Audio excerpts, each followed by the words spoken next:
السلام علیکم سامعین، 5 جمادی الاولیٰ اور 20 نومبر ہے۔ خبر کا عنوان ہے کھیل کو کھیل رہنے دیا جائے۔ کھیل سے ملک کی شان بڑھتی ہے، ملک کا وقار بڑھتا ہے، ملک کی ساکھ میں اضافہ ہوتا ہے، اس کی شبی میں اضافہ ہوتا ہے۔ لیکن اگر کہیں ہار جائیں تو ملک نہیں ہارا کرتا، وہ کھلاڑی ہارتے ہیں اور اس ہار میں کوئی ذلت یا کوئی ایسی بات نہیں محسوس کرنی چاہیے، نہ ہی اس طرح کی باتیں کرنی چاہیے۔ رات جس طرح ماحول میڈیا نے بنا رکھا تھا کہ اب یہ ہوا، اب یوں ہوا، اب یہ آسمان ٹوٹنے والا ہے، اب یہ زمین پھٹنے والی ہے، وہ ماحول ٹھیک نہیں ہے۔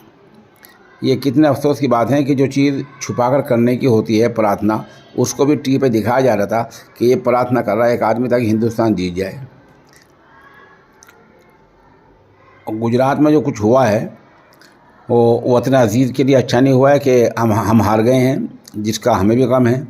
لیکن جس طرح وہاں کا ماحول بنا اور وہاں وزیر اعظم پہنچے اور وزیر داخلہ پہنچے اور کافی ایسے لوگ پہنچے، وہ اچھا نہیں ہوا ہے۔ ہمیں اپنے کھلاڑیوں کا حوصلہ بڑھانا ہے۔ ہم چند منٹ کے لیے وہاں جا سکتے تھے۔ پرارتھنائیں خاموش طریقے سے الگ کرنے کی ہوتی ہیں، ان کو ٹی وی پر دکھانے کی کیا ضرورت ہے؟